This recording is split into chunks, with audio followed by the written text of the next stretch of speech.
കഴിഞ്ഞ ദിവസം ഒരു പ്രധാനപ്പെട്ട വാർത്ത അന്തർദേശീയ മാധ്യമങ്ങൾ വന്നിരുന്നു.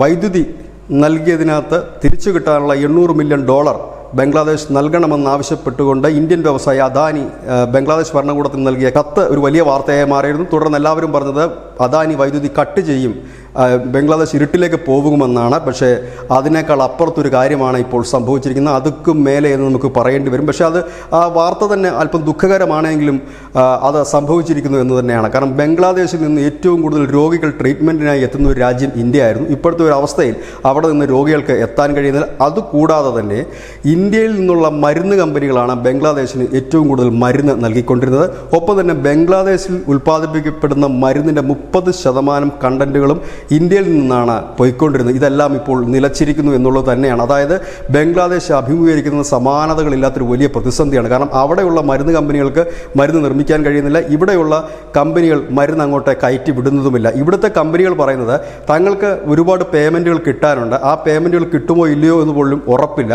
അതുകൂടാതെ തന്നെ ഈ സംഘർഷാവസ്ഥയുടെ ഇടയിൽ തങ്ങൾ പല ഷിപ്മെൻറ്റുകൾ നടത്തിയിരുന്നു, മരുന്നുകൾ അങ്ങോട്ട് കയറ്റി അയച്ചിരുന്നു, അതവിടെ എത്തിയിട്ടില്ല. അവയ്ക്ക് എന്ത് സംഭവിച്ചു എന്നറിയില്ല. അങ്ങനെ സംഘർഷഭരിതമായ കലാപഭൂമിയിലേക്ക് മരുന്ന് കയറ്റി അയക്കാൻ തങ്ങൾ തയ്യാറല്ല എന്നാണ് ഫാർമസിക്കൽ ഡയറക്ടർ ജനറൽ രാജാ ഭാനു പറയുന്നത്. ഇങ്ങനെ മുൻപോട്ട് പോവുകയാണെങ്കിൽ ബംഗ്ലാദേശിൽ മരുന്ന് കിട്ടാതെ മരിക്കുന്ന രോഗികളുടെ എണ്ണം ഭയാനകമായി തുടരുക തന്നെ ചെയ്യും. കാരണം ബംഗ്ലാദേശികളെ സംബന്ധിച്ച് അവർക്ക് വളരെ കുറഞ്ഞ ചിലവിൽ ഈ ചികിത്സ ലഭ്യമായിരുന്നത് ഇന്ത്യയിലെ ആശുപത്രികളായിരുന്നെങ്കിൽ ഇപ്പോൾ അവർക്ക് ഇങ്ങോട്ടേക്ക് കടക്കാൻ കഴിയാത്തൊരു സാഹചര്യം, ഇന്ത്യൻ മരുന്ന് കമ്പനികൾക്ക് അവിടെ മരുന്ന് എത്തിക്കാൻ കഴിയാത്തൊരു സാഹചര്യം, അവിടെ മരുന്ന് ഉൽപ്പാദിപ്പിക്കാൻ പോലും അവർക്ക് കഴിയാത്തൊരു സാഹചര്യത്തിലാണ് ഇപ്പോൾ നിൽക്കുന്നത്. കറണ്ട് കട്ടിനേക്കാൾ ഭയാനകമായ ഒരു അവസ്ഥ എന്ന് പറയേണ്ടി വരും. പക്ഷേ ഇത് ഇന്ത്യൻ വിപണിയിലും ഒരു തിരിച്ചടിയാണ്. കാരണം ഈ മരുന്ന് വിറ്റ് ലഭിക്കുന്ന പണം നമുക്ക് കിട്ടാനുള്ളതും അപ്പോൾ പുതിയ ബിസിനസ്സുകൾ മുൻപോട്ട് കൊണ്ടുപോകാൻ കഴിയാത്തത് ഇന്ത്യൻ ഫാർമസ്യൂട്ടിക്കൽ ബിസിനസ്സിനും അതൊരു ചെറിയ ഇടിവ് സംഭവിച്ചിട്ടുണ്ട്. News desk news India Malayalam.